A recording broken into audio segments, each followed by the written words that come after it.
The profession of courtesan emerged in 16th century Venice. These women were high-class prostitutes who thrived within the European aristocracy, serving the elite and influential figures of their time.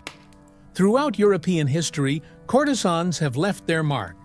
Some captivated noblemen with their beauty, while others reached such heights of influence that they rivaled queens in power. However, one courtesan in particular had a profound impact on European culture.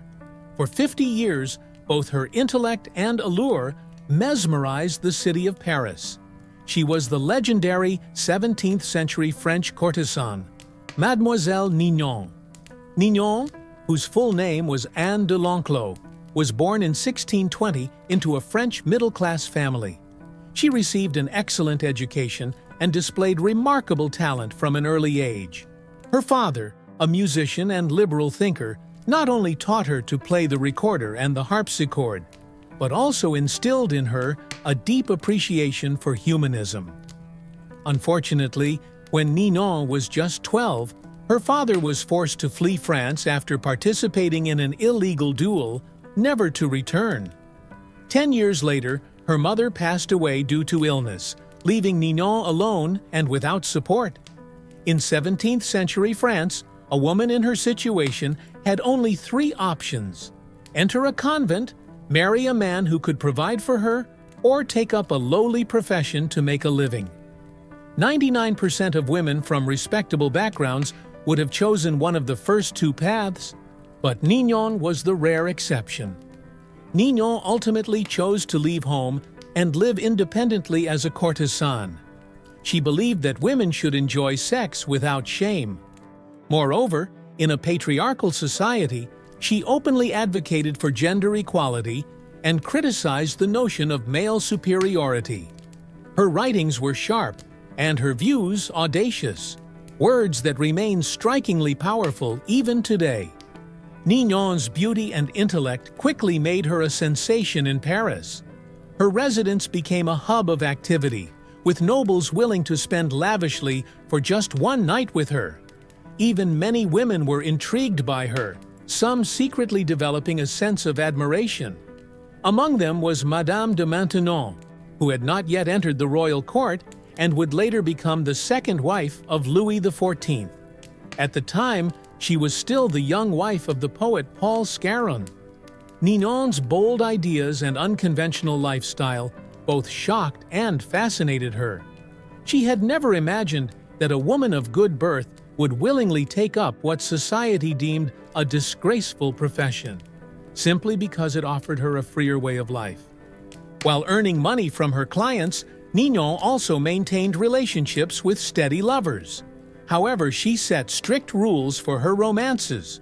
First, no relationship lasted longer than 3 months. Second, when she grew tired of a lover, she would tell him directly, and he had to leave immediately without protest.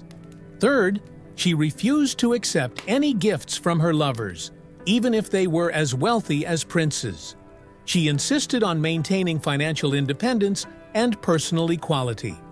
Ninon also categorized the men around her into 3 types: those who paid, those who begged in vain, and those she kept for amusement. By placing women's desires above men's, Ninon openly challenged the patriarchal norms of her time. While her audacity earned admiration, it also attracted relentless criticism and envy.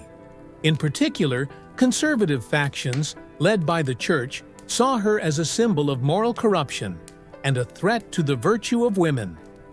In 1656, under pressure from these conservatives, the reigning regent of France, Anne of Austria, ordered Ninon's imprisonment in a convent on charges of corrupting public morals. Enlightened aristocrats were outraged by her arrest, and even Queen Christina of Sweden, during her visit to Paris, personally pleaded for Ninon's release. Eventually, Ninon was set free. Queen Christina even paid a personal visit to the renowned courtesan, and after their conversation, she could not help but exclaim that Ninon was truly an extraordinary woman. Though a courtesan by profession, Ninon possessed an air of sophistication far beyond that of ordinary prostitutes. She was highly talented and exceptionally well-educated, mastering multiple languages, excelling in music, and possessing an intellect that surpassed most noblemen of her time. By 1667, at the age of 47, Ninon gradually withdrew from entertaining clients and devoted herself entirely to culture and intellectual pursuits.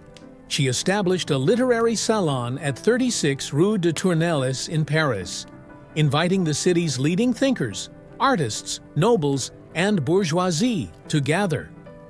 Among her distinguished guests were the Grand Condé, who had also once been her lover, the Minister of State Jean-Baptiste Colbert, the poet Paul Scarron, the playwright Jean Racine, the composer Jean-Baptiste Lully, the dramatist Molière, and the writer François de la Rochefoucauld. Ninon set a strict rule in her salon. There would be no distinctions of class or rank. Instead, guests engaged in intellectual exchanges, debated ideas, and discussed the concept of freedom. The salon culture of the 17th century soon spread across France, and what began as a small gathering became a cradle for Enlightenment thought, a turning point in European history. Ninon's salon did not operate without challenges. Conservative factions repeatedly reported her to King Louis XIV, accusing her of spreading dangerous ideas. At a critical moment, her former friend, Madame de Maintenon, became her protector. She passionately defended Ninon before the king and even invited her to hold a salon at the royal court, allowing Louis XIV to hear her discussions firsthand. Listening from behind a screen, the king remained silent after the session ended. He simply rose and left. From that moment on, no one dared to speak against Ninon in the king's presence. If you think Mademoiselle Ninon's contributions ended there, you would be mistaken. In her later years, she became a philanthropist, founding a private school that provided free education for women. She also used the wealth she had accumulated in her youth to support numerous artists in their creative pursuits. In October 1705, at the age of 85, Ninon included a note in her will to her lawyer. "Dear Monsieur Arouet, I have set aside 2,000 livres for your diligent and studious 11-year-old son to buy books. Please tell him that this is a gift from an old woman." That 11-year-old boy did indeed read many books. When he grew up, he chose a pen name for himself, Voltaire.